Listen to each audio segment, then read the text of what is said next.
Hola a todos, muy buenas noches. Casi todos vienen de estrategias financieras, ¿no? ¿Cómo les va? Buenas noches, bien, profe. Qué bueno, Silvia, me alegra. Buenas noches, sí, más o menos, profe. Qué chévere, Sebas. Buenas noches nuevamente, profe. Hola, Carlos, ¿cómo vamos, hermano? Bueno, Lady por aquí, María Cristina, Lida, Daisy, Melissa, Javier, Lucy, bueno, todos muy buenas noches. Eh, Buenas noches, bueno, profe. hola, Buenas ¿cómo noches, vas? profe. Buenas noches, ¿Cómo, compañeros. cómo estás, Javier? Bueno, básicamente les quiero recordar, entonces, porfa, lo de la actividad que tenemos programada, que es básicamente el video. Y aquí está, pues, digamos que los grupos organizados y todo esto para que los puedan chequear y para que hagan esa entrega de esa actividad y bueno, cumplamos con lo que nos corresponde. Y además recordarles que el día domingo pues se habilita el examen. Yo trato de hacerlo desde el día sábado, dejarlos publicados los exámenes con la mayor antelación que pueda. Yo les mando un correíto, pero fijo el examen está habilitado desde las 00 horas del día domingo. ¿Listo? Recuerden que a pesar de que hay puente, no significa que el plazo se amplía ni nada de eso. El, el plazo es hasta el domingo para que lo contemplen y se organicen de una buena manera. ¿Listo? No sé si de pronto tienen alguna pregunta frente al tema.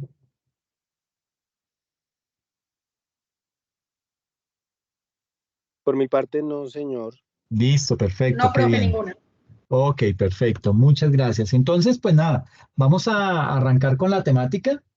Eh, Siempre he pensado que ustedes son los más machos, teniendo en cuenta que hay muchas señoritas acá, pero una clase los viernes, las 2 últimas horas y es pura tributaria, pues eso hay que tenerle mucho amor a la contaduría. Pero bueno, les agradezco el que asistan, el que estén aquí presentes y vamos a tocar una temática que la he denominado Tributación en Colombia, reformas, evasión y equidad. Y usted dirá, uy, pero esa charla se va a ir como por hasta la medianoche. Pues digamos que no va a ser tan larga, hay mucha temática, pero básicamente lo que les quiero mostrar acá es problemas que tenemos en nuestro país, bueno, en la región. Sí, en toda América Latina tenemos los mismos problemas, cometemos los mismos pecados, los venimos cometiendo desde hace mucho tiempo y seguimos cometiendo los mismos errores. Entonces, básicamente lo que les quiero mostrar es esa situación de cómo, perdón, voy a dejar de compartir y vuelvo a compartir porque es que me queda aquí abajo como ese pie de página. Ah, no, listo, ya quedó. Entonces, sí, digamos que seguimos cometiendo los mismos pecados y eso nos pasa factura, factura como el que apenas al sol de hoy somos de los países que menos recaudamos en tributación, ¿sí? Y eso nos pasa a toda la región. El que más recauda es Chile y eso recauda apenas como un 20% de los ingresos que obtiene, un 20% provienen de tributación. Entonces, digamos que hay grandes retos por poder echar mano de ellos y poderlos utilizar y aplicar, pero la dinámica sí nos muestra que hemos venido cometiendo los mismos errores desde hace mucho tiempo. Entonces, básicamente, hay que empezar por decir que eh, la evolución de la estructura tributaria en nuestro país. Digamos que vamos a estar revisando todo esto desde una franja de tiempo entre 1985 y más o menos 2020. ¿Listo? Eso para tener presente y saber en qué línea de tiempo nos vamos a estar moviendo. Y básicamente ese lapso de tiempo en donde se ha logrado generar mucha de la estructura tributaria de Colombia que todavía hoy tenemos, ha respondido a diferentes objetivos, a diferentes necesidades. Una de ellas es, pues, obviamente, estabilizar las finanzas públicas, ¿sí? Se necesita dinero, dinero para poder ejecutar muchas obras, para poder sacar adelante muchas promesas de campaña que hacen los gobernantes, etcétera, etcétera. Esa sería la primera motivación. Hay una segunda motivación que es la sustitución de impuestos externos por impuestos internos. Y una tercera, velar por el cumplimiento de principios como la equidad, la neutralidad. Hay un principio que se llama la simplicidad que no aplica acá en Colombia. No sé por qué tenemos nuestro, nuestra estructura tributaria es tan compleja, tan robusta y a la larga no, digamos que como que está siendo subutilizada. Es tan grande que no se utiliza a completitud y es precisamente por lo compleja que resulta ser. Todos esos son aspectos en los cuales pues, vamos a tratar de analizar en ese lapso de tiempo, ¿okay? Del 85 al 2020. Digamos que para poder alcanzar estos objetivos de estabilizar las finanzas públicas, de sustituir impuestos externos por impuestos internos, de cumplir los principios de equidad, neutralidad, simplicidad, competitividad, financiar estrategias públicas, todos esos objetivos, digamos que las reformas tributarias han utilizado diferentes mecanismos para poder alcanzar esos objetivos. Digamos que entre esos mecanismos, pues ha tenido impacto sobre el monto recaudado, ha tenido impacto en temas de reducción de la evasión y impacto sobre la distribución del ingreso. Entonces, básicamente aquí nosotros logramos diferenciar tres periodos específicos. El primero, como les decía, pues va desde el año 1985 al 94. Es una década que se conoce como la década de las reformas económicas y ahí está atravesada la Constitución Política del año 91. Es el primer periodo. Aquí en este periodo podemos identificar que se llevaron a cabo dos grandes reformas. La primera, la apertura comercial, con la apertura económica que dio Gaviria en su mandato a comienzos de la década de los 90 y obviamente la nueva constitución política que es la que rige al sol de hoy, ¿ok? Digamos que con esa apertura económica pues se buscó en gran medida sustituir impuestos a la actividad externa por impuestos internos. Y además la constitución política del año 91 disparó el gasto social y además disparó también otros sectores públicos al alza. Entonces, pues digamos que no salió tan bien, pero hoy en día vemos las bondades de esa constitución política y pues digamos que son más las cosas buenas que las cosas malas que tiene la constitución que tenemos hoy en día en nuestro país, que está vigente. Luego viene un segundo periodo que se conoce como, o que está en el lapso de tiempo de entre el año 1995 y el 2004. Ese se conoce como el periodo de ajuste a la nueva institucionalidad, seguida por años de crisis económica nacional. En este periodo se realizaron ajustes necesarios para poder cumplir con el mandato constitucional, con la nueva constitución, y llega preciso en el año 1999, en la mitad de este periodo, del 95 al 2004, en el año 99 se genera o Colombia se enfrenta a la peor crisis económica, crisis generada por tema del UPAC, en donde cientos de miles de personas perdieron su hogar debido a que el UPAC pues, se disparó. Las deudas hipotecarias ya eran impagables y pues las personas prefirieron desistir de su patrimonio y esto obviamente derivó en una gran problemática, crisis que se llevó por delante las famosas corporaciones de ahorro y vivienda. Digamos que cada banco tenía su caja de ahorro y vivienda y estas cajas pues básicamente a qué se dedicaban, a captar recursos del público para orientarlos básicamente al sector de la construcción de la vivienda y ellos mismos daban el crédito. Entonces digamos que era un negocio bien montado, pero desafortunadamente se basaba todo en una cáscara de huevo que era el UPAC, que eso en cualquier momento iba a fracasar y pues, tal cual pasó en 1999 y pues derivó en esa gran crisis que todavía pues, se tienen algún tipo de rezagos por ahí en la economía. Viene un tercer periodo que va del 2005 al 2014, que son básicamente años del auge primario con recuperación económica y estabilización fiscal. En este lapso de tiempo se observan una serie de condiciones estructurales, tributariamente hablando, y todos los cambios acumulados de largo plazo y de coyuntura se vivieron en esta época. El país, digamos que se benefició de ese auge primario que, digamos que permitió tener como una especie de estabilización fiscal y una recuperación económica. ¿Ok? Entonces, en ese orden de ideas, y les pido perdón por esta gráfica, pero por tratar de ampliarla se me distorsionó un poco. Básicamente, en esta gráfica, pues digamos que vale la pena mencionar lo siguiente.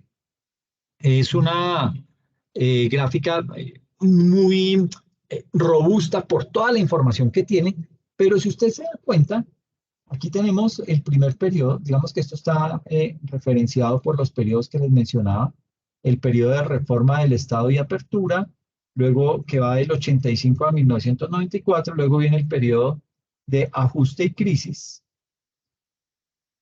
que es del 95 al 2004, y luego viene el auge primario, ¿ok? Y luego viene otra época que pues no está bautizada, pero digamos que también se prolonga hasta el año 2020. Entonces digamos que esos son como los periodos que hemos estado manejando a lo largo del tiempo. ¿Qué nos muestra esta gráfica?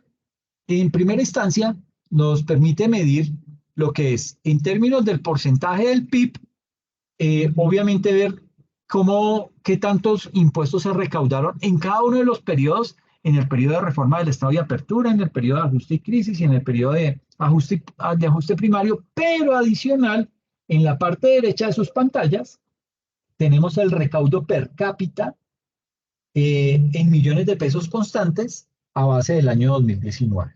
Entonces, mire que son tres datos en los que nos vamos a estar moviendo y aparte de eso, vamos a analizar lo que son los impuestos directos, los impuestos indirectos y el recaudo per cápita. ¿Ok? El recaudo per cápita es esta línea que va atravesando toda la gráfica y pues digamos que ahí vamos a estarnos moviendo en cada uno de esos lapsos de tiempo. Entonces, básicamente, ¿qué vemos acá? Los años de 1985 a 2020 y en cada uno de estos vemos una reforma tributaria que está aquí en cada una de en estas partes, pues no se logra identificar bien el número de la ley, pero esto es una reforma tributaria. ¿Ok?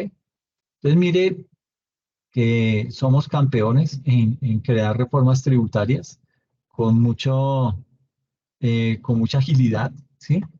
La primera reforma tributaria que se nos atravesó en este lapso en esta franja de tiempo del 85 al 2020 fue allá en el año 86, en donde se creó una de las reformas tributarias. Yo tengo, permítame, es que no estoy seguro si esa gráfica la tengo acá. Permítame, me salto varias cositas. Ah, sí, listo. Más adelante vamos a hablar de esta gráfica que es muy diciente, pero bueno, en principio vamos a ubicarnos en esta gráfica. Aquí nos muestra, digamos que cada reforma tributaria tenía una motivación, o sea, por algo la crearon, sea porque querían cuadrar caja, porque como estábamos descuadrados, entonces siempre buscan cuadrar caja con una reforma tributaria. ¿Y qué implica eso? Que nos van a cobrar más impuestos o que van a subir tarifas, algo se inventa. Entonces, le da a uno como miedito cada que dicen reforma tributaria. Entonces, cada reforma tiene una motivación, ¿sí? Algunas tienen dos, tres, hasta cuatro motivaciones: generar empleo, eh, digamos que poder cuadrar las finanzas públicas, en fin, tiene una motivación específica. Entonces, mire cómo en Colombia, bueno, entonces aquí estamos hablando Básicamente de dos conceptos muy claros, los impuestos directos y los indirectos. ¿Qué se entiende por impuesto directo? Es básicamente el impuesto que recauda la Autoridad Tributaria Nacional, que en este caso es la DIAN. Entonces, ¿qué impuesto directo recauda la DIAN? La declaración de renta, el impuesto, bueno, declaración de renta no, el impuesto de renta, tanto para personas naturales como jurídicas. Eso se llama realmente impuesto de renta y complementarios. Complementarios se habla básicamente por el tema, el componente que maneja de, de ganancia ocasional. ¿Ok? A la ganancia ocasional hace referencia el complementario. Entonces, digamos que dentro de esos impuestos directos, que es los impuestos que directamente cobra la DIAN, entonces declaración de todo lo que tiene que ver con impuesto de renta y complementarios, impuesto al patrimonio, la retención de la fuente, que si bien es cierto no es un impuesto, pero también lo recauda la DIAN directamente. Eh, y El IVA, digamos que bien, perdona. el IVA también es un impuesto directo, ¿no? No, el IVA, aunque lo recauda la DIAN, mira que el IVA tiene una particularidad muy puntual y te agradezco el que hayas participado digamos que trayendo a colación el IVA, porque para el cobro del IVA, la autoridad tributaria que dijo, uy, yo no me voy a encargar de ese chicharrón. ¿Por qué? Porque es que el IVA me implica cobrárselo a cada persona, ¿sí? O sea, tú vas al supermercado, pagas IVA. Tú vas a la tienda del barrio, pagas IVA. Tú vas a la Panamericana, pagas IVA. A donde vayas tienes que pagar IVA.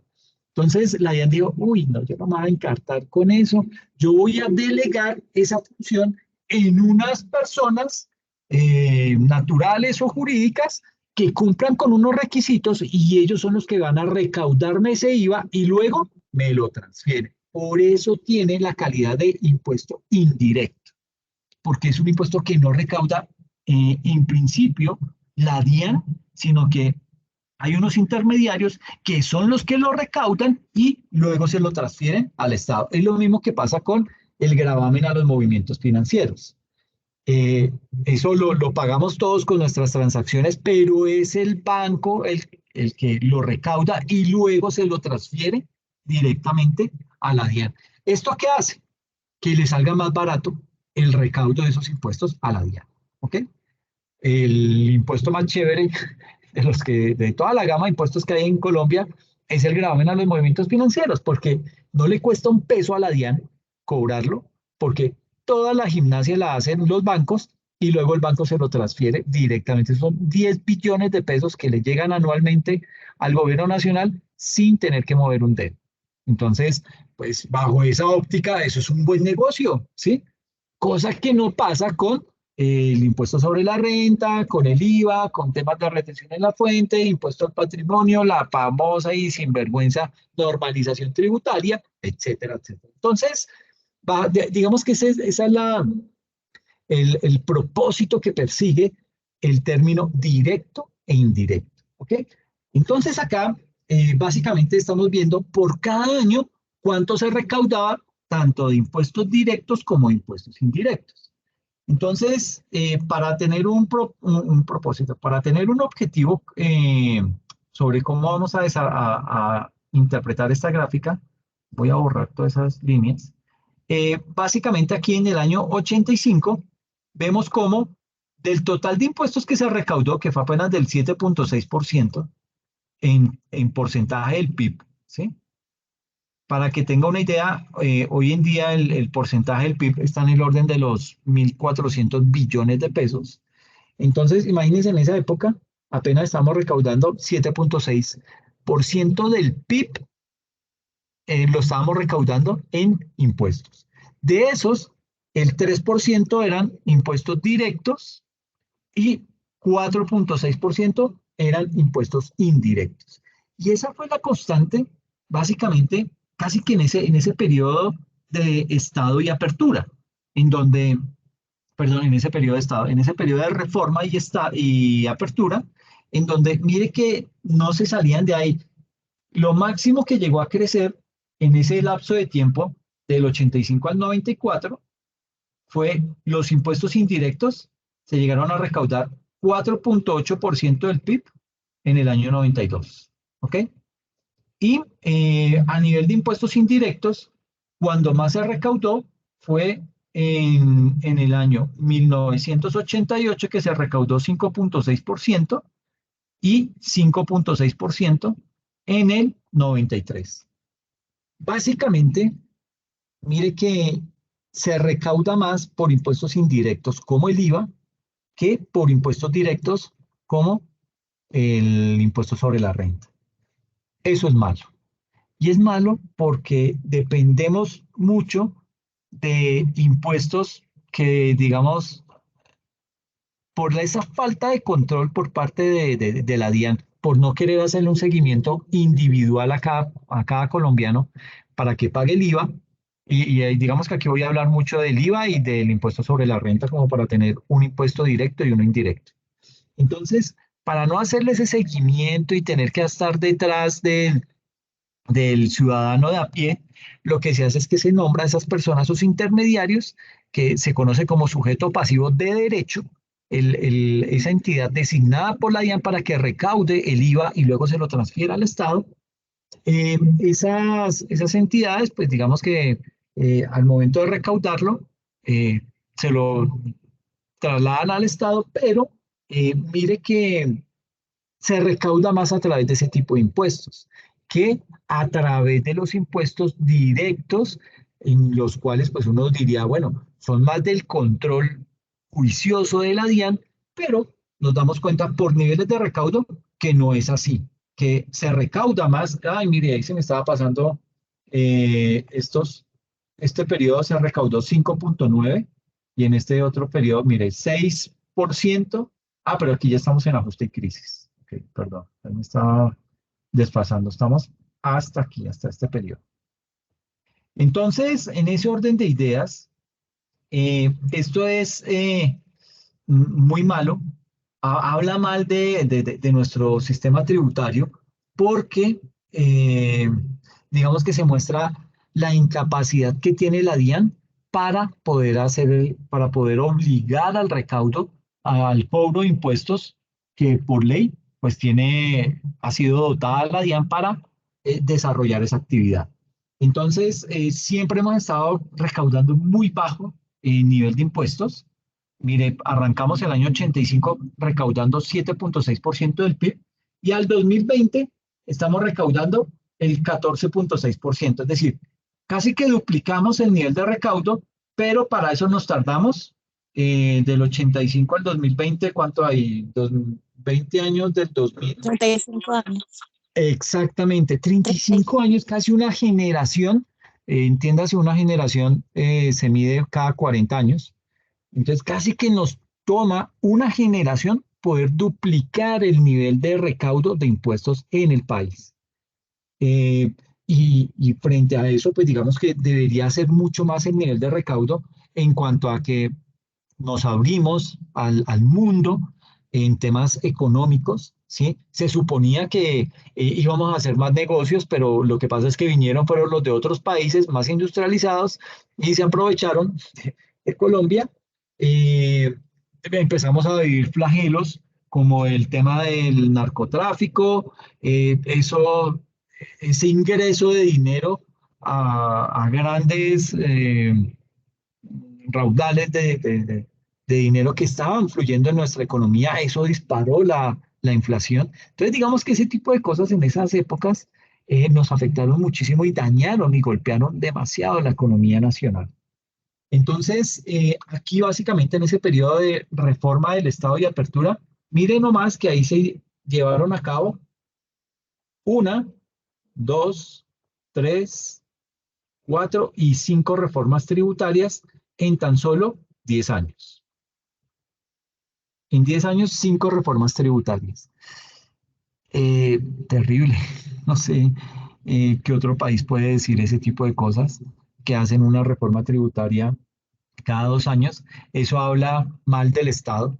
Habla de, bueno, ¿cómo es posible que hacen una reforma tributaria, pero como que la hacen con los pies porque a los 2 años tienen que entrar a corregir, tienen que entrar a hacer otras cosas que dejaron de hacer en la reforma tributaria anterior? Entonces, digamos que eso habla mal de nuestros gobernantes, habla mal de pronto de como población somos, que de pronto buscamos mucho el evadir el pago de los impuestos y pues mucho de esto nos escudamos diciendo, no, pero es que la corrupción anda galopante por la economía y no pasa nada. Sí, eso es completamente cierto, pero ese no puede ser el argumento para poder evadir con esa responsabilidad que constitucionalmente tenemos. ¿Listo?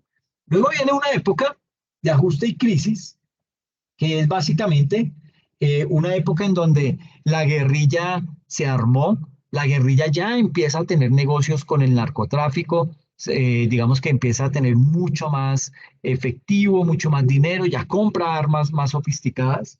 Entonces la guerra se vuelve mucho más fuerte, hay mucho más conflicto, y eso hace que como país, pues tengamos que también armarnos, ¿sí? Comienza el gobierno a invertir en armamento. Esto obviamente pues hace que se tenga que elevar el nivel de impuestos con el propósito de pues, mirar cómo se puede suplir esa necesidad. Específicamente en el gobierno de Álvaro Uribe lo que se hace es casi que evangelizar a los empresarios para decirles, oiga, ustedes están contra las cuerdas por la guerrilla, entonces les pido que hagan un esfuerzo adicional para pagar un poquito más de impuesto y yo con ese impuesto, yo Álvaro Uribe diciendo, poder comprar más armamento y poder dotar a las fuerzas militares y a las paramilitares para que ataquen a los grupos guerrilleros. Entonces, en esa medida, digamos que el tema se empieza a ver, se eleva el recaudo y mire qué preciso, se eleva, comienza a elevarse en el año 2001 y comienza a crecer ese recaudo básicamente hasta el 2004, hablando específicamente de ese periodo de ajuste y crisis. Aquí digamos que estamos recaudando ya en el orden del 11,6% y veníamos recaudando apenas en el orden del 9,8%. Pues puede que no sea tan exagerado el crecimiento, pero mire que para finales del 2004 el recaudo ya iba en el orden del 12,5%, ¿sí? Bastante, disculpen, bastante bajo en comparación a otros países, pero que para lo que veníamos trayendo históricamente, pues digamos que terminaba siendo bastante bueno. En ese mismo periodo comienza, digamos que se elaboran básicamente una, dos, tres, 4 y 5 reformas tributarias. Seguimos cometiendo los mismos pecados cada 2 años, es decir, no aprendemos. Tenemos, yo no sé qué tipo de gobernantes son los que elegimos, y el problema es nuestro porque elegimos a esas bestias, perdónenme la palabra, pero es que, ¿cómo es posible que cada 2 años estemos cambiando las reglas tributarias? ¿Sí? Y esto genera grandes problemas. ¿Por qué? Porque usted como empresario que viene del exterior, usted dice, no, friegue, cada 2 años me están cambiando las reglas del juego, pues yo con qué ganas voy a querer invertir en ese país, ¿sí? Entonces más bien se llevan esa plática para otro país en donde haya más seguridad tributaria o más seguridad jurídica, como se le conoce al término real. Entonces, desde ese punto de vista, eso habla mal, ¿sí? Vuelvo y digo, otra vez cada 2 años haciendo una reforma tributaria, eso golpea la credibilidad del país y digamos que termina debilitándolo en a muchos niveles, ¿ok? Aquí digamos que se empieza a hablar, bueno, es un periodo bastante complejo porque digamos que ahí en el año 95 el narcotráfico estaba disparado, empiezan los problemas con estos carteles que venían cada vez más armados, tenían ya injerencia en la política, y aparte de eso, en el año 99 viene la crisis económica que pues básicamente duró hasta el 2000 y siguió por ahí galopando. Y eso pues digamos que mermó mucho. Digamos que el golpe fue bastante duro, es una crisis de la cual yo creo que ni la crisis del 2008 la tenemos tanto en la cabeza como la del año 99 por el impacto que tuvo y digamos que mm, el nivel de, eh, ¿cómo llamarlo?, desilusión por parte de las familias frente al manejo que se le estaba dando a la política económica y monetaria en esa época. Entonces, ese periodo, digamos que se destaca esas situaciones y adicional, pues porque básicamente se decide enfrentar a la guerrilla con contundencia y pues esto trae grandes beneficios para, para nosotros como ciudadanía, pero específicamente para el gobierno, porque entonces se empieza a ver como que, oiga, se están haciendo cosas, está chévere el tema, ya podemos volver a viajar, a salir por carretera, porque si se acuerdan, en esa época no se podía, todo era avión y ni siquiera el avión era seguro. Entonces, digamos que se empieza a percibir algo de esa sensación de seguridad. Luego viene el periodo denominado auge primario, un periodo que va del 2005 al 2014, ¿sí? En donde, pues digamos que aquí se empieza a destacar mucho eh, la importancia que tiene el petróleo para nuestro país, ¿ok? Y vuelvo y digo, y esto me lo han escuchado en varios escenarios, pero mm, nosotros como países productores de materias primas, llámele café, llámese carbón, petróleo, pues digamos que eso no nos ha servido para nada, ¿sí? Ha ayudado con temas a cuadrar las finanzas públicas, pero digamos que para producir materias primas, pues deberíamos ser muchísimo más ricos y sucede que la historia nos demuestra que en realidad los países que se destacan y los países que se convierten en potencias económicas no son los que producen materias primas, sino los que transforman esas materias primas. Es decir, los que a través de un proceso de industrialización tienen la capacidad de transformar esa materia prima y comercializarla.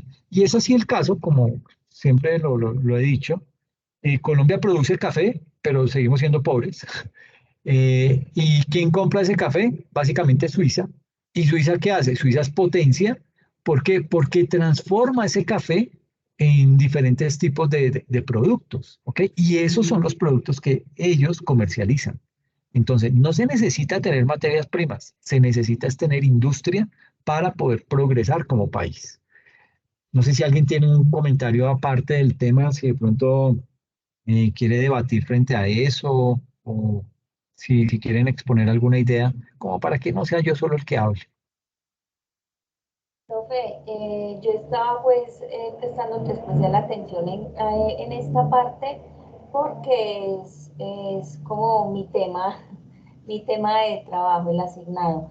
Y básicamente lo que decías, por ejemplo, yo investigaba que de 1990 a 2016 hay más de 15 reformas tributarias. Entonces, ¿eso qué pasa? Eso genera inseguridad, como tú decías, para los inversionistas. No hay, digamos, como un punto de confianza para ellos decir, no, Colombia es una buena plaza, hay estrategias buenas, se puede hacer esto, lo otro, sino que siempre están como, y no solamente pues las empresas extranjeras que quieren invertir, sino digamos a veces uno como emprendedor o como, digamos, si quiere iniciar una empresa, siempre está con ese temor constante porque no hay una, entre comillas, una seguridad. Todo está cambiando constantemente, entonces todos los días vas a tener como ese temor de que algo nuevo va a aparecer. Entonces sí es como, yo lo llamaría así como una inseguridad tributaria. Uno nunca sabe dónde va a saltar la liebre con el gobierno. Perfecto, sí, muy bien, Lucy, ese es el temor, ¿sí? Y si eso lo tenemos nosotros como propios del país, como nacionales que somos, imagínate un inversionista extranjero y además ahora con un gobierno de izquierda en donde dice, uy, pero es que la izquierda en Latinoamérica no ha funcionado así como tan chévere tenemos experiencias con Chávez, entonces digamos que todo eso nos afecta y nos golpea duro y nos pasa una gran cuenta de cobro. Cuéntanos, Sebastián.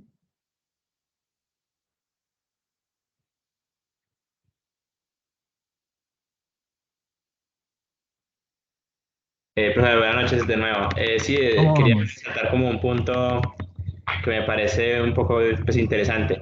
Digamos que Colombia es uno de los países con más impuestos y con más carga impositiva que tiene, y a pesar de esto, sus ingresos por impuestos, pues vemos que son muy mínimos. Entonces, digamos que es como algo contradictorio, por decirlo así, creo yo. Sí, exacto. Pero un poco de ese tema, creo que también va en la, de pronto, ineficiencia o inoperancia que ha tenido la misma autoridad tributaria para poder hacer ese tipo de recaudos, ¿sí? Y eso a sabiendas que, pues con base en eso es que los gobiernos crean los presupuestos, ¿sí? Y además, pues cuando la plata ya no alcanza, ¿qué hace, qué debe hacer la autoridad tributaria? Pues echar mano del procedimiento tributario para, por medio de sanciones, tratar de cuadrar caja y recaudar aquello que hace falta, ¿ok? Pero sí, es un buen punto de vista. Cuéntanos, Carolina,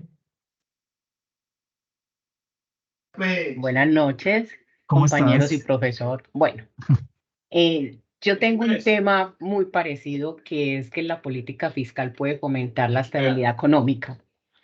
Lo que pasa es que con este tema de las reformas tributarias, uno puede decir que sí puede servir bastante para muchas cosas, ¿cierto? Pero como dice usted, profesor, en estos momentos como estamos como en una inseguridad, que no sabemos en qué momento van a incrementar, en qué momento van a bajar, en qué momento, o sea, todo es como una duda para todo. Relacionado a este tema el que yo tengo, yo lo leo y lo vuelvo y lo leo y yo le saco conclusiones y yo digo, ¿será que verdaderamente en la política fiscal sí puede fomentar esta estabilidad económica con tantos cambios que hay? Y se supone que, entre comillas, la política fiscal debe de asegurarse que todos estos recursos sean un beneficio, digámosle, para el país. Es como, queda como entre esa duda porque uno dice, sí se puede, si de pronto ellos allá llevan como estos recursos a donde deben de ser, no como desviarlos por otras cosas. Estas reformas tributarias lo único que hacen es como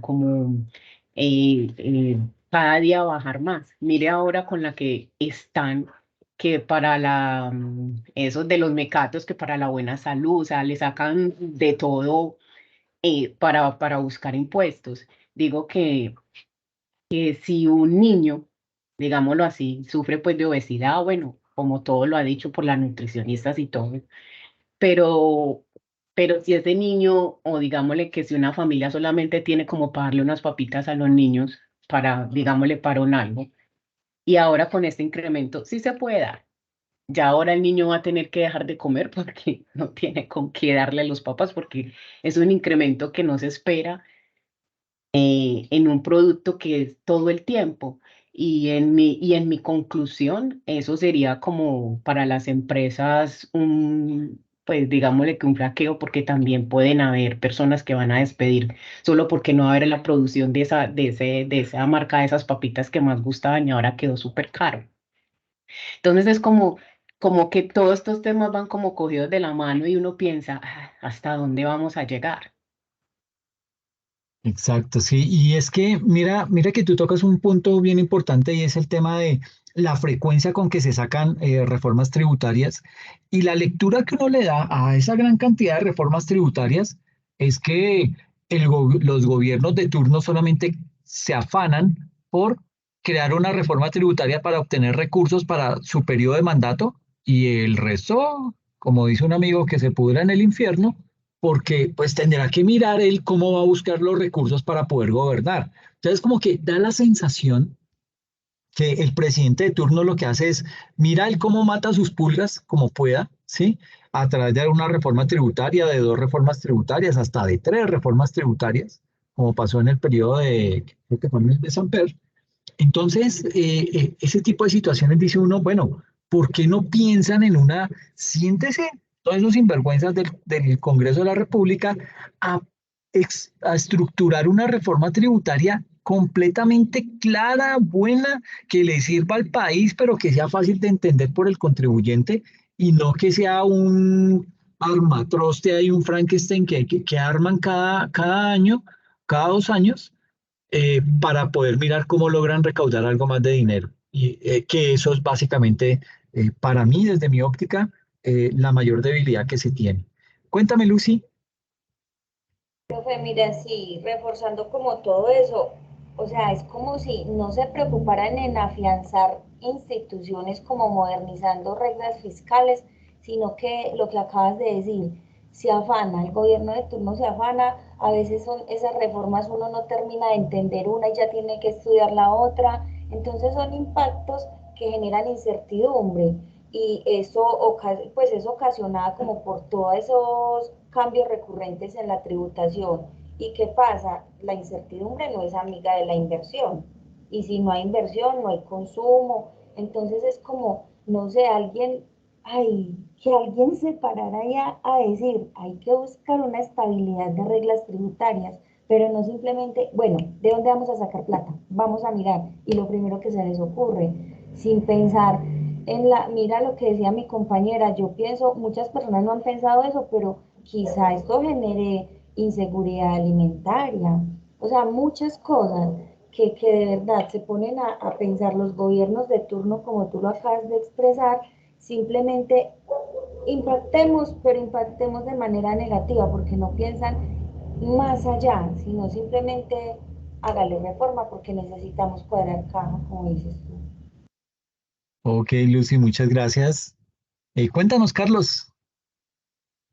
Bueno, profe, yo también opino igual que mis compañeras. Hoy en día, digamos, si vemos esa gráfica, las grandes empresas vienen a invertir, ven todo ese tipo de reformas que hemos tenido, ven que nuestros gobernantes, por salir del paso, por recaudar, por decirlo así como lo decimos literalmente nosotros, sacar plata de un lado para pagar otro lado, o sea, tapar huecos de cierta manera, los empresarios de otras, o los grandes empresarios no quieren invertir por este tipo de temas.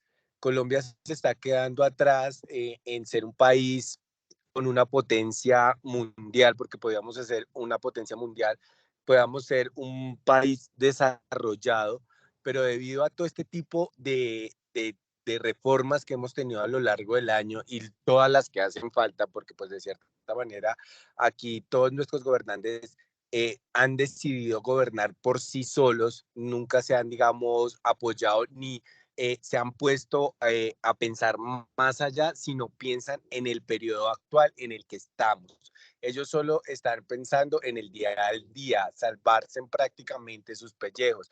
Pues las grandes empresas, las grandes potencias, no nos ven como algo estable para podernos salir a seguir siendo, digamos, un país desarrollado. Y por eso nuestras materias primas están perdiendo el valor tan importante como es una materia prima, donde nosotros tuviéramos apoyo de grandes empresas para explotar este tipo de materias primas, Colombia sería un país desarrollado porque lo podemos hacer. Pero lamentablemente hoy nuestros gobernantes nos están poniendo muchas cosas. Y pues sí, el error también es de nosotros por la selección o por la elección que hacemos, pero pues de cierta manera a veces nos pintan una cosa, pero cuando ya están allá generan otra cosa diferente a lo que nos dieron en propuestas cuando ellos estaban en elecciones. Entonces, Colombia se está quedando atrás, está perdiendo el valor de la materia prima, pues gracias a todo este tipo de cosas que le ponen un pero más al empresario al que viene a invertir acá, profe. Qué bien, Carlos, sí, esa lectura que haces es bien interesante en el sentido en que, sí, pareciera que como que no tienen el contexto de la situación para la que se quieren hacer elegir cuando son candidatos, como que sueñan, como que echan tantos globos, que cuando llegan a la realidad se pegan una estrellada y dicen, uy, ¿en qué me metí? ¿Sí? Es como la sensación que a mí me da. Pero sí, totalmente de acuerdo en lo que dices. Y volviendo al tema, a lo que tocaba Carolina en su momento, de todo el tema de los impuestos saludables y todo esto, no sé si han tenido oportunidad en Netflix, hay una serie, es cortica, es como de 5 capítulos nomás. Una temporada, 5 capítulos. Se llama Vivir 100 años.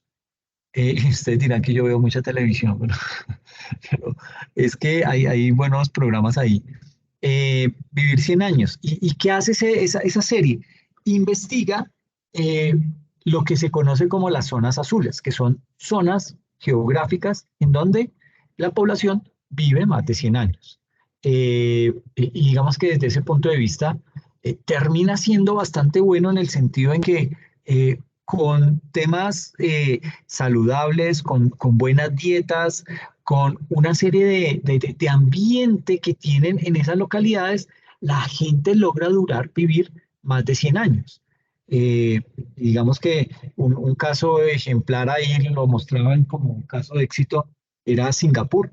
Decían, mire, Singapur es una ciudad-estado, haga de cuenta el Vaticano, así es Singapur, una sola ciudad que se convirtió en estado. Pero que ha tenido una gran transformación y yo en varias épocas, en varios momentos he contado la historia de Singapur porque es para un ejemplo chévere. Pero mire que Singapur tiene una particularidad y es la siguiente. Está muy industrializada, ellos tienen petróleo y lo han logrado refinar de muy buena calidad al punto en que logran vender una gasolina mucho más barata que el resto de países. Entonces, casi que todos los barcos que cruzan al frente de Singapur van y parquean y tanquean. Entonces, eso le ha generado muy buenos ingresos. Y aparte de que es como un medio paraíso fiscal ahí escondido, pero bueno.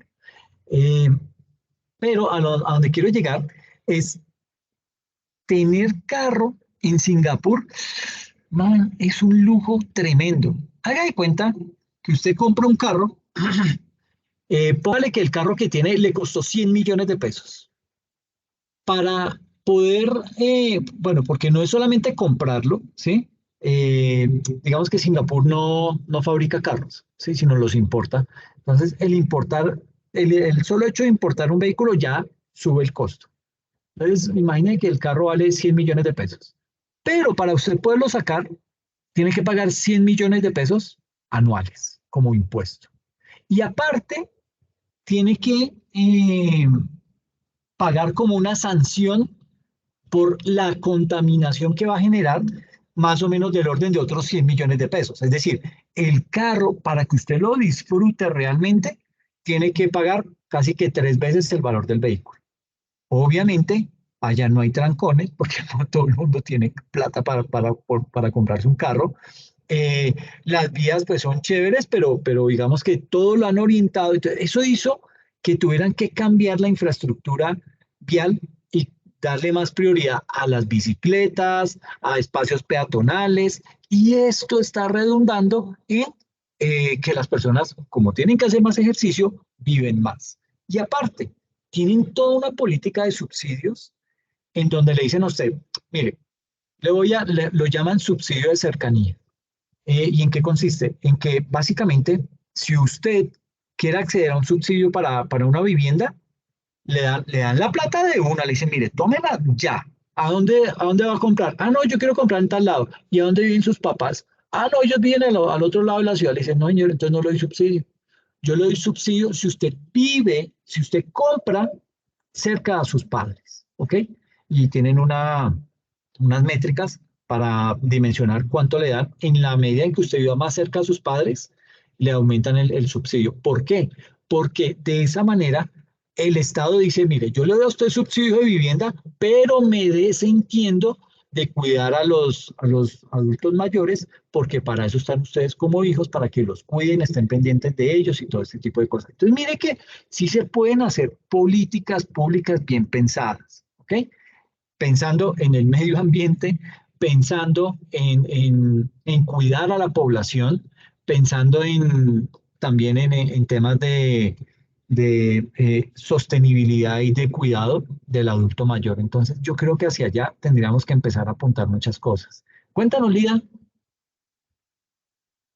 No, profe, que apoyando un poco lo que dices, sí, efectivamente se pueden hacer políticas fiscales pensando, pues, como lo que sería la ciencia de la política, ¿no? Supuestamente la política es para gobernar o para ayudar a la gente a la que se gobierna, ¿no? Yo lo que creo de este impuesto saludable, yo estoy de acuerdo en que sí, sí, pues supuestamente sí, si todos esos paqueticos y esas cosas se vuelven más costosas, quizás la gente las deje de comprar.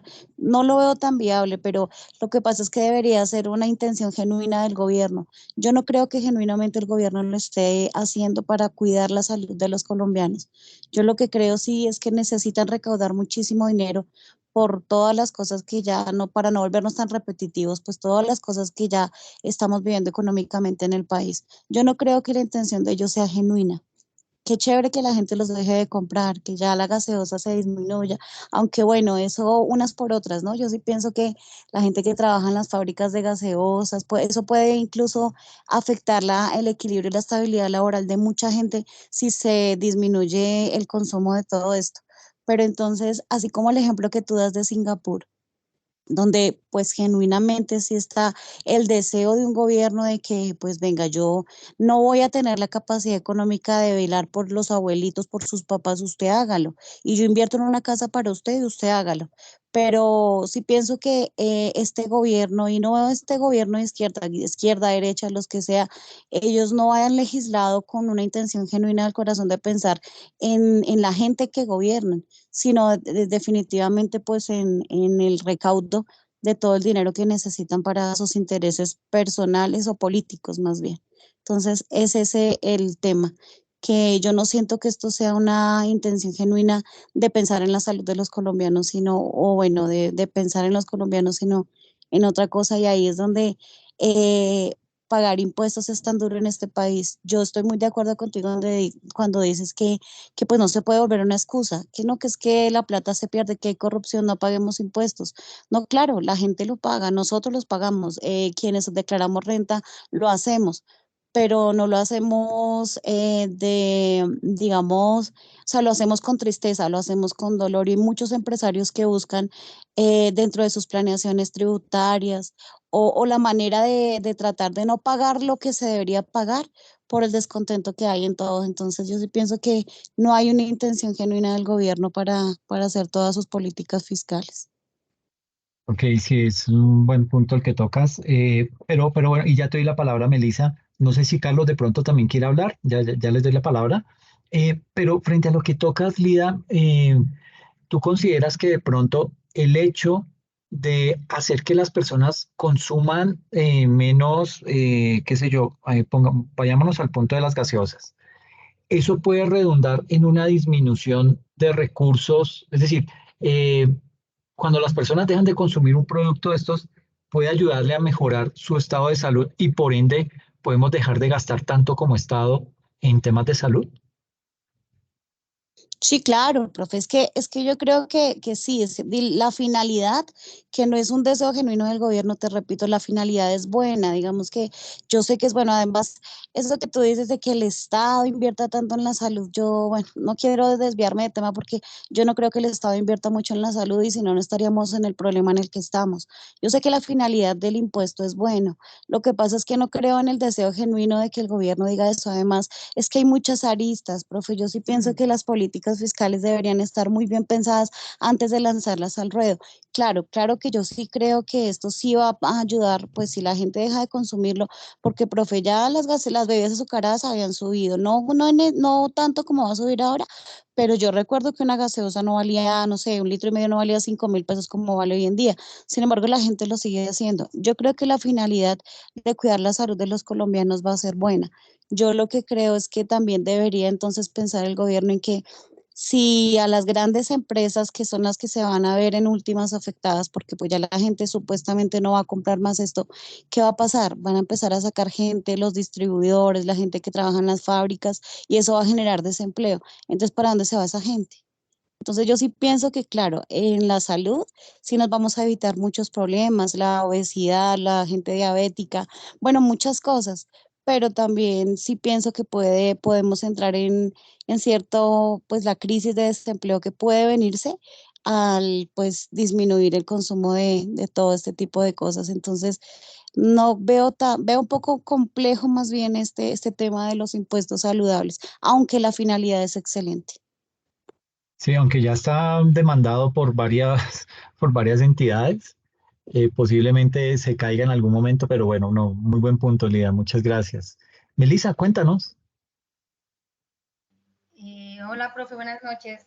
¿cómo Aquí vas? concuerdo como con mi compañera en ese sentido, de que ella dice que en realidad el gobierno no tiene como una buena intención con ese supuesto impuesto que para cuidar la salud de los colombianos o para evitar que consumamos productos que no nos beneficien o para mejorar la salud, porque en realidad yo siento que ellos lo hacen más bien como con un doble sentido, en el sentido de que en Colombia en sí somos como tan consumistas, o sea, vivimos en el consumismo, entonces en realidad, como el ejemplo de la gaseosa, o sea, subió de precio, igual la gente lo consume, entonces más bien es como también un beneficio para ellos, o sea, le vamos a pagar más impuestos, ellos van a decir, sí, la estrategia es esta, generarles o concientizar de que no consuman tanta chatarra, no consuman tantos empaques, no consuman tantos productos, mejor dicho, que con azúcar, cosas así, que en realidad, pues,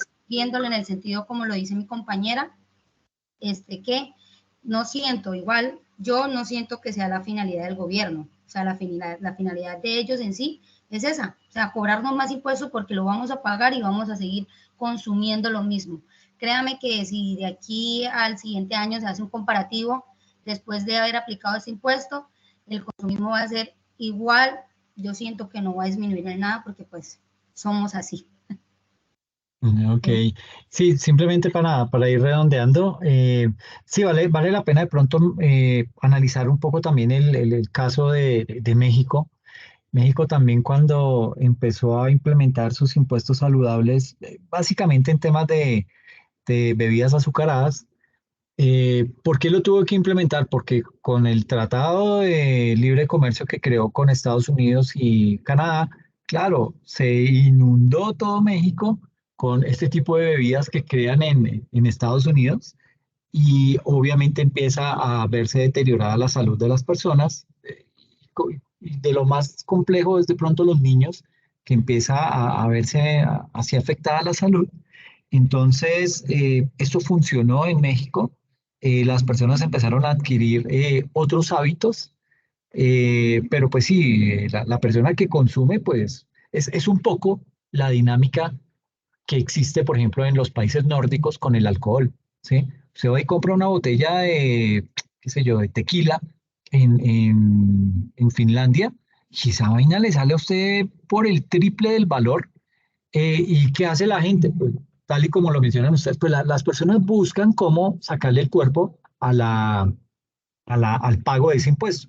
¿Qué hacen? Pues simplemente en las noches, los fines de semana, alquilan unos yates o unos buques que transitan por todo el mar, no sé cómo se llama, el mar Adriático, que eso es un frío terrible, pero la gente va y se pega ya sus borracheras y llegan con trago de contrabando, en su gran mayoría vodka de Rusia, y pues de esa manera digamos que eh, satisfacen su necesidad por esa bebida alcohólica, le sacan el cuerpo al impuesto y pues siguen viviendo como si nada, pero sí digamos que hay que eh, mirar esos casos de éxito y también los casos que hay en donde el tema no ha funcionado, y pues poderlos evaluar para mirar a ver cuál puede llegar a ser su impacto. Obviamente el tema, eso va a restringir un poco las utilidades de este tipo de empresas.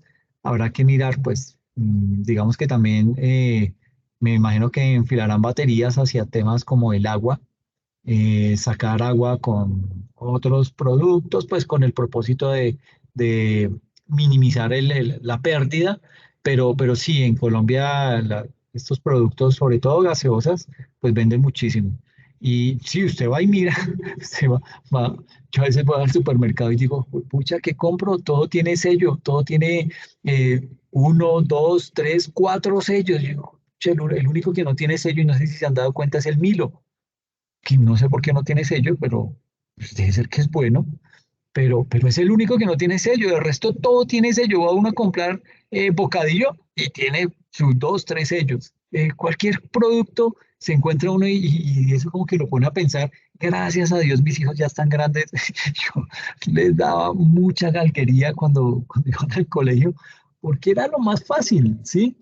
En algunos momentos me levantaba temprano y les preparaba, qué sé yo, ensaladas de frutas y muy bestia les mandaba es que ensalada de frutas con helado. ¿Cómo le va a llegar eso al colegio? Lo abren y, mejor dicho, da ganas de todo menos de comerse eso tan, me imagino cómo quedaba.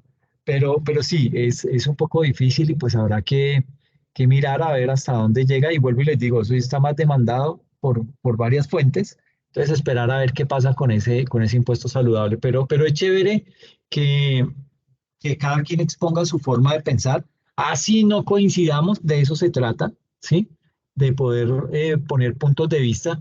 Y esos puntos de vista en muchas ocasiones le quedan en la retina a las personas y comienzan como a indagar más, como que comienzan a investigar más al respecto para mejorar su idea y poder perfeccionar esa idea que viene ya, que tiene en su cabeza. Entonces, les agradezco muchísimo la participación.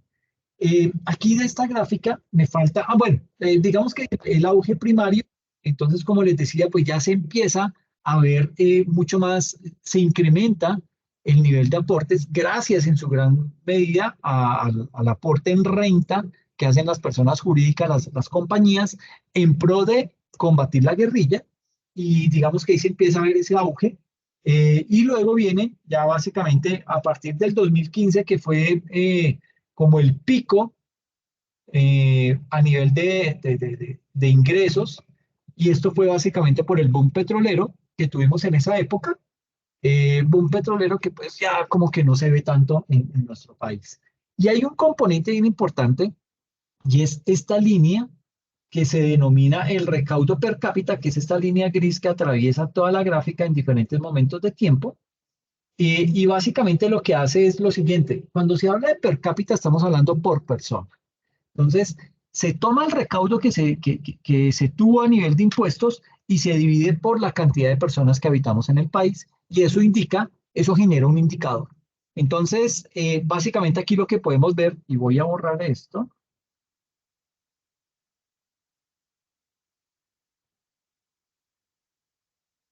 Entonces, básicamente aquí vemos que en el año 85 el recaudo per cápita era básicamente, y para eso nos tenemos que ir hasta el borde derecho, básicamente de 0,5 millones de pesos por persona. Es decir, estaríamos hablando más o menos de, bueno, este rango que se saca acá es a base del 2019, ¿sí?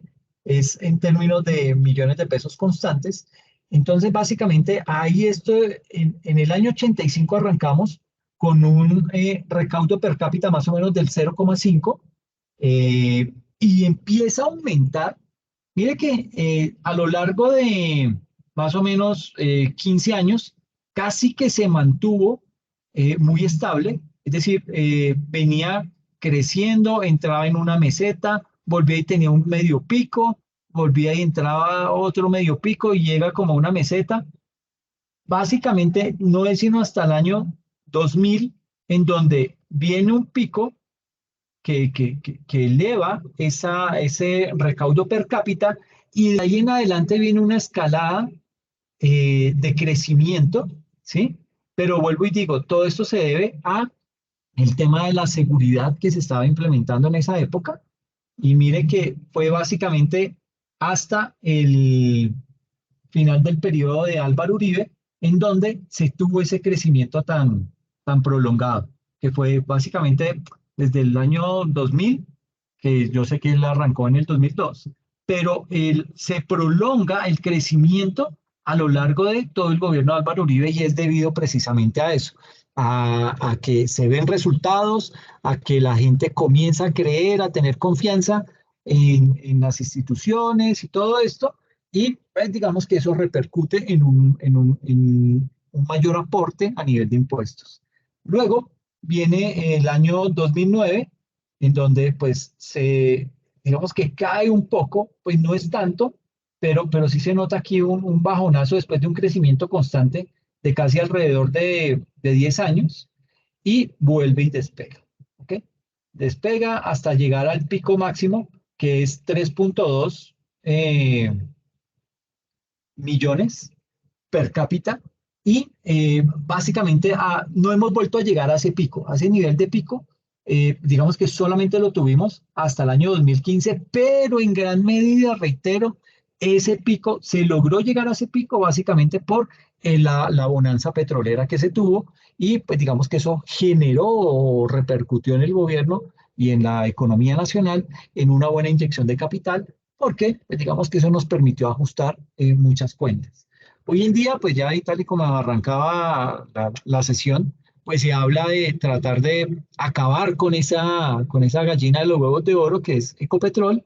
Bueno, no tanto Ecopetrol como empresa, sino el petróleo como tal, pero digamos que los estudios demuestran que en realidad lo que contamina con mayor fuerza es la deforestación y no la producción de petróleo. Entonces creo que ahí pues hay un bache que hay que analizar con más detenimiento, porque usted me puede decir, sí, pero es que la extracción de petróleo no es la que contamina, lo que contamina es la gasolina y los vehículos. Sí, claro, eso ayuda, pero también hay que mirar otros componentes, digamos, a nivel de vehículos, no es solamente la gasolina y lo que contamina, sino las llantas, ¿sí?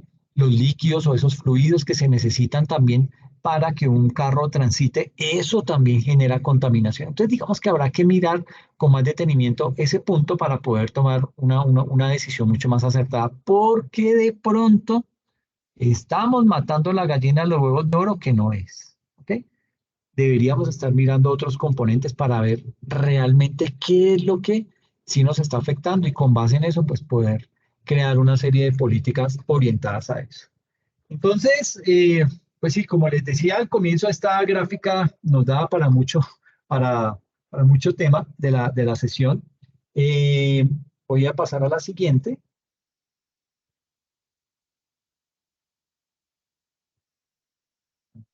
Cuando esto quiera cambiar. No sé qué le está pasando a mi mouse. No se mueve. Espérenme a ver. Ya, listo. Entonces, aquí básicamente vamos a hablar acerca de lo que ha sido el crecimiento. Un crecimiento que, digamos, hoy en día se cuestiona mucho desde el punto de vista en que se dice, pero ¿cómo así que a nivel de economía estamos yendo para atrás en lugar de ir progresando? Y sí, digamos que las métricas hoy veía, espérenme, se los busco. Hay uno, pues de los mismos documentos que tienen publicados para el desarrollo de la actividad, que eso salió todo del ¿cómo es que se llama? Del Fondo Monetario Internacional. Hay unas gráficas, ay, ¿de dónde tenía eso? Bueno, no.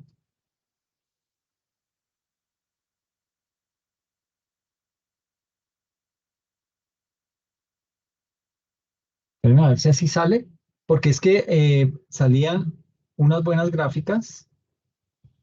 Sí, es este.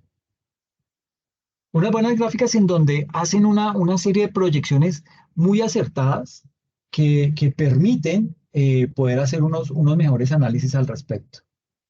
Entonces, básicamente, ay, no salieron.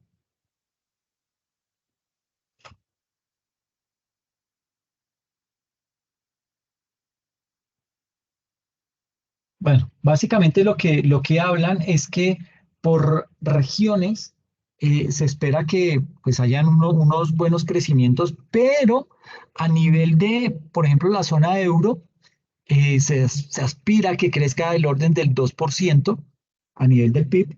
Y hoy, bueno, ayer salió la métrica de Alemania, que es el país más industrializado de la zona euro y a nivel mundial, y apenas, y no tuvo crecimiento, sino un decrecimiento del 0,3% en negativo, y pues eso digamos que habla mal de lo que viene de aquí en adelante, y si eso le está pasando a Alemania, imagínense lo que puede estar pasando por estos lados. Entonces, son situaciones que no terminan del todo siendo muy halagüeñas, pero de una u otra manera pues habrá que mirar. Y básicamente pues todo el tema de la inflación, cómo nos viene afectando, ¿sí? Aquí, pues, digamos que esas son métricas que nos ayudan a tener un poquito más de claridad sobre el tema, pero vemos agentes totalmente desbalanceados, un Rusia, ¿sí? Por fuera del promedio, un India también por fuera del promedio, un Sudáfrica que es como la peor métrica que se tiene a nivel mundial. Esto por no hablar de una Argentina que tiene una inflación bastante exagerada y con temas que se le vienen todavía, que son más o menos del orden de lo político, pero que va a traer unas repercusiones en lo económico a corto plazo. Entonces, me vuelvo para mi gráfica. Pensé que podía encontrar las gráficas que quería, pero bueno. Entonces, aquí básicamente llega el momento de hablar de lo que es el PIB. En sesiones del periodo pasado yo les explicaba más o menos los mitos que existen a nivel del PIB. El PIB, por lo general, lo escuchamos hablar en muchos escenarios económicos, y pues el PIB en realidad no es la panacea que todo el mundo espera, ¿ok? El PIB, digamos que no logra diferenciar. El PIB es una gran bolsa en donde se meten todos los recursos que producen las empresas, lo que comercializan, lo que venden, todo eso se mete ahí, incluyendo eh, actividades delictivas. Entonces uno dice, bueno, pero en Colombia con tanto narcotráfico o en México, digamos que el PIB puede resultar siendo una métrica muy engañosa debido a que no hay manera de eliminar esas actividades ilícitas de las actividades lícitas. Entonces, digamos que ahí eso le pone un lunar muy grande al PIB y pues como que genera un manto de duda, pero con todo y eso, ese PIB representa el Producto Interno Bruto, pues termina siendo un indicador económico que mal o bien refleja el valor monetario de todos los bienes y los servicios finales que produce un país en un determinado periodo de tiempo que normalmente viene siendo un año, ¿ok? Ese PIB, básicamente, su función principal es medir la riqueza de un país. O sea, ¿qué tan rico es un país? Se mide no en pesos, no en dólares, sino en términos del PIB, ¿ok? Entonces, básicamente ese PIB mide lo que es, como les decía, la producción total de bienes y servicios de un país. Y eso, digamos que ya cuando usted dice, vamos a medir todos los bienes y servicios que produce un país, ya eso de por sí es un camello, ¿sí? O sea, es muy complejo, estamos hablando de unas dimensiones bastante amplias para poder decir cuánto es el PIB de Colombia para el año 2023, ¿sí? Eso ya lo complejiza, ¿sí? Tendríamos que conocer todos los bienes y servicios finales que ha producido un país y poderlos sumar, y para eso, digamos que para poder determinar cuál es el PIB de esa nación, en este caso de Colombia. Es decir, coger toda la producción de, qué sé yo, de manzanas, la producción de leche, la producción de libros, si aquí produjéramos barcos, la producción de barcos, si produjéramos vehículos, de máquinas, todos los bienes que se hayan producido en el país. Y ahí también tendríamos que meter servicios como los de los taxistas, servicios como los dentistas, los abogados, los docentes, los contadores, todos esos servicios también tendríamos que meterlos en la misma bolsa. Y hay algunos datos que no se incluyen simplemente porque no se pueden contabilizar y es más, no se pueden ni conocer. Por ejemplo, los bienes de autoconsumo o la famosa economía informal, esa economía subterránea que, que no permite tener métricas, que no permite tener datos reales que permitan determinar o contemplar dentro del nivel de riqueza de un país esa economía subterránea. Entonces aquí básicamente tenemos el crecimiento a nivel de PIB desde el año 2016 hasta el 2022. Esto era básicamente como para medir el impacto de lo que fue la pandemia. Y mire que Colombia pues tenía un crecimiento ahí medio maluco, ahí como del 2.3. Esto se mide el PIB en términos trimestrales, ¿sí? Para luego hacer un gran comparativo a cierre del año y decir cuánto fue el crecimiento o el decrecimiento de un país en ese lapso de tiempo. Pero es más chévere, bueno, resulta dinámico hacerlo por trimestres porque las cifras, digamos que están calienticas. Entonces, como que uno dice, bueno, ya tenemos la del trimestre anterior, ahora calculemos las de este trimestre y ya ahí, con esos dos cálculos, ya tenemos medio año. ¿Ok? Entonces nos falta el otro medio año y eso como que de una u otra manera facilita el recaudo de esas cifras para poder sacar una cifra al final del año. Entonces mire que el crecimiento en términos del PIB, pues no venía siendo exagerado, era un crecimiento del 2.3, en el tercer trimestre del 2016 cayó más o menos al 1.5 y volvió y se repuso por ahí al 2.5 a final del periodo del 2016, ¿ok? En el 2017 la cosa empeora, ya arrancamos con un PIB del 1% y cerramos con un PIB más o menos del 1.3. Básicamente el pico en ese año 2017 estuvo como en el 1.5, ¿sí? Que fue este. Y de resto, digamos que ese año pasó sin pena ni gloria. El año 2018 arrancó con un crecimiento, un PIB del 1.6, subió más o menos al 2.2 y así se mantuvo durante los otros trimestres de ese año.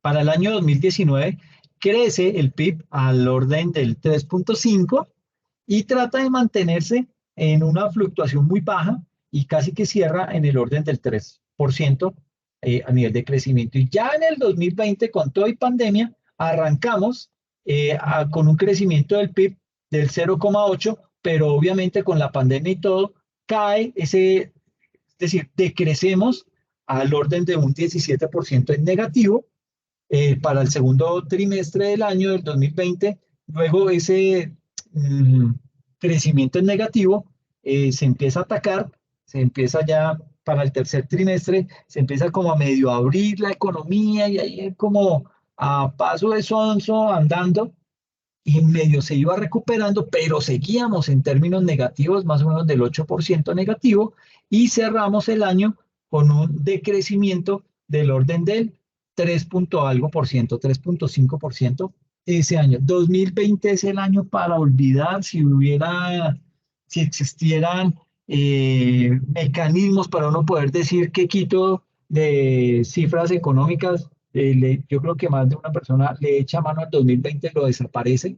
¿Por qué? Porque es que no solamente me afectó el año como tal, ese 2020, ¿sí? Sino que existe una cuestión y es que en economía, cuando algo de esto cae en términos tan profundos como cayó el PIB para el 2020, sobre todo en su segundo trimestre, genera un efecto rebote en donde eso hace más daño. ¿En qué sentido? ¿A qué hago referencia? A que preciso en el 2021, después de la pandemia, el primer término ya empezamos a crecer al término del 1%, por no decir esto 0.9, pero mire qué pasa en el segundo trimestre. Se dispara el crecimiento más o menos al 17%, ¿ok? Entonces, claro, esto empieza a generar una serie de expectativas falsas porque ese crecimiento no es real. Nunca habíamos crecido al 17%, ¿sí? Esto le sirve a un presidente para sacar pecho y decir, ay, si fue el único que logró subir el crecimiento del PIB al 17%. Pues el que no sabe dice, ay, sí, este fue el mejor. pero esto es puro efecto rebote de la economía. Y tanto así que después empieza a bajar, vamos llegando a la realidad y terminamos un 2022 con un crecimiento del 8.5% del PIB, que eso pues tampoco nunca antes se había visto, que también termina siendo una cifra mentirosa, y venimos llegando a lo que se espera hoy en día que crezcamos más o menos al orden del 0,5%, que es más o menos lo que se espera crezca la zona euro. Estados Unidos va a crecer más o menos al 2%, China de pronto crece al 5%, la región América Latina y el Caribe en promedio se aspira a que crezca entre un 3 y un 4%, pero pues ya estamos viendo rezagos. Por ejemplo, Argentina está ahorita empeorando, Chile no logra despegar todavía bien, México sigue ahí estancado. Entonces, cuando usted mira en la región, las 6 economías más fuertes, que son Chile, Perú, Colombia, Brasil, México y Argentina, metámoslo ahí, aunque casi nunca lo meten, pero digamos que esas son las 6 economías más fuertes de la región, y esas sirven de métrica para poder determinar una proyección de toda la región. Pues digamos que el tema no es el más esperanzador y como que nos deja en vilo esperando a ver qué puede llegar a pasar. ¿Ok? Aquí pues tenemos las métricas por cada año, ahí las encerré en un cuadrito, pero básicamente esa es la función que cumple el PIB, dar una serie de diagnósticos y poder estar en capacidad de decir, oiga, la economía va a crecer, la economía va bien porque el PIB va creciendo, o la economía va mal porque el PIB va cayendo. ¿Ok? Ahora, no significa, y ese es otro de los mitos del PIB, no significa que porque en este año 2021 nosotros tuvimos un crecimiento del 17% para el segundo trimestre, no significa que fuimos la mejor economía o que estamos entre las economías más fuertes del mundo. Jamás. Eso no significa. ¿Ok? Y digamos que por eso a veces se trata de engañar, y yo les colocaba en esa presentación un ejemplo de, por ejemplo, Guyana. Guyana fue un terreno, eso era Venezuela también, lo que pasa es que con un negocio ahí medio maluco que hizo Chávez, entregó ese terreno a Francia, y básicamente, pues en ese terreno encontraron petróleo. Y obviamente ese petróleo hizo, todos esos ingresos que le empiezan a llegar, hizo que el PIB de Guyana se disparara al orden del 60%. Entonces, no por el hecho de tener un crecimiento del 60% de su PIB, ahora Guyana es la mejor economía del mundo. Jamás, eso no es, ¿sí?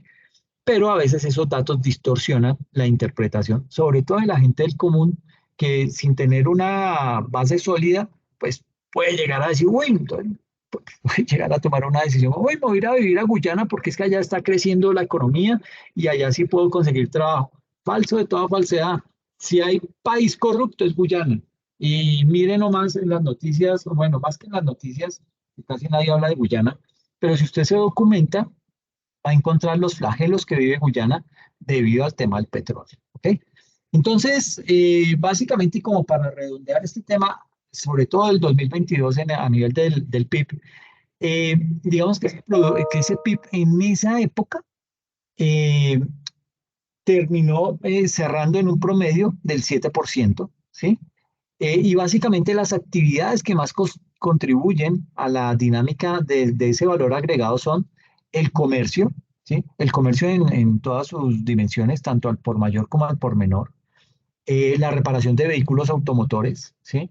En Colombia pasa algo, bueno, en la región pasa algo que no pasa en Europa, y es que aquí usted encuentra talleres de mecánica por todo lado y le reparan el carro, y que de pronto no le dan la garantía que se merece, ¿sí?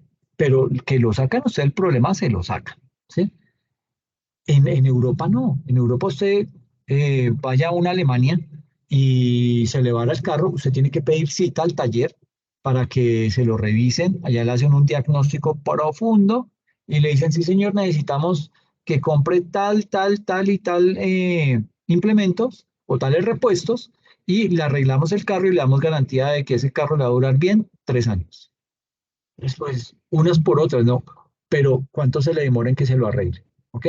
Entonces, o usted sale ya del problema, que es lo que pasa en Colombia, que lo sacan de una, o sea, en mediodía ya tiene el carro otra vez en circulación, o se espera a un caso como el de Alemania, en donde se le demoran, son totalmente meticulosos con el tema, pero le garantizan el trabajo. ¿Ok? Entonces, esas son diferencias de, yo creo que más que de concepción, son diferencias culturales. ¿Sí? Porque se espera que un trabajo quede bien hecho y para hacerlo bien, digamos que demanda tiempo para poderle entregar un producto de calidad. ¿Listo? Entonces, otro de los factores que también influye en el crecimiento del PIB es el transporte, hablando de Colombia específicamente. Y en temas de alojamiento y servicios de comida, pues ese fue uno de los sectores que creció, ¿sí? Y sobre todo creció uno de una manera muy pronunciada y fue todo el tema de actividades artísticas, actividades de entretenimiento. ¿Por qué? Porque todo el mundo como que salimos de la pandemia y uno sale, pucha, desaforado a, bueno, a reunirse con los amigos, a cine, así le toque con tapabocas, comerse el perro a escondidas, en fin, todo ese tipo de cosas, usted lo empieza a hacer, pero como que está ávido de suplir esa necesidad que tiene en su ser y lo hace con su familia y entonces después trata de salir de viaje, todo eso se empieza a reactivar, ¿sí? Porque mal o bien muchas de las personas, sobre todo las que pudieron conservar su trabajo, pues digamos que veían retribuido, es decir, como que tenían, daba la sensación de que el dinero le rendía más, porque obviamente no almorzaba usted en restaurantes, ¿sí? No incurría en servicio de transporte porque pues como trabajaba remoto, entonces digamos que mm, esos gastos que ya no tenía le permitió crear de pronto un ahorro que cuando le dan vía libre para que salga, usted sale como desaforado a comprar el último celular, sale a comprar ropa, sale a divertirse, porque pues esa es la dinámica, uno busca ese tipo de decisiones y el entretenimiento fue de los que más aportó al crecimiento del PIB, sobre todo en el 2021. Y desde ahí pues no ha parado de crecer, ¿sí? No sé si han tenido oportunidad de ver cómo han crecido temas de eventos artísticos, conciertos, vienen más artistas, todo ese tipo de cosas, digamos que ha ayudado a mover la dinámica y eso repercute en el crecimiento de la economía. ¿Ok? Yo creo que dejémoslo por acá por el día de hoy. La próxima sesión pues hablaremos de otros temas que pues también siguen siendo chéveres, a nivel de recaudos, eh, eh, por rubros, que es lo que más recauda Colombia específicamente. Haremos un análisis a nivel de la región y más métricas que nos permiten tener una idea mucho más clara de lo que es el tema impositivo en nuestro país. ¿Ok? Entonces, pues nada, agradecerles a todos los que Sí, profe, participaron en gracias. la, no, a ti, a todos los que participaron en la sesión. La verdad que eso enriquece, le permite a uno tener otra visión y, pues la invitación es a que lo sigan haciendo, que aquí no hay preguntas malas, no hay respuestas malas, no hay opiniones malas, por el contrario, todo eso redunda en puntos. Entonces, esa es la invitación, ¿ok? Les agradezco mucho, descansen por favor y estén atentos el Gracias, domingo a profe. Buena noche. No, a ti, Lida. Y estén atentos el domingo a lo del examen, ¿ok? Ok, gracias. Profe. Gracias, No, a profe. ti, Lucy, Carolina. Buenas Cuídense noches, mucho. muchas Hola, gracias. profe. Lo mismo para ti, Buen Silvia. profe. Gracias, profe. Chao, Feliz noche. Carolina. Hasta Gracias, luego, buenas Carmen. noches. Buenas noches, profe. Buenas noches a todos. Que descansen. Chao, Javier. Chao, Sebastián. Carlos, cuídense mucho.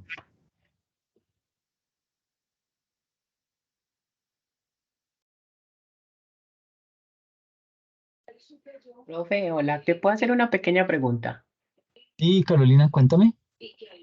A ver, tengo una pequeña duda de cómo exponer el tema. ¿Por qué? Cuéntame. Es que estoy como un poco enredada. El tema es la política fiscal puede fomentar la estabilidad, como le estaba diciendo, económica y abordar los riesgos de las finanzas públicas, ¿cierto? Sí, Yo lo proyecto en este momento en que sí, es como mi pregunta, ¿cierto?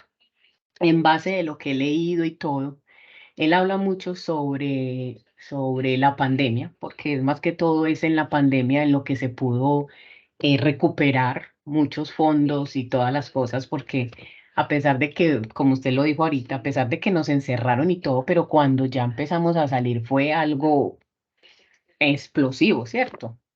Sí.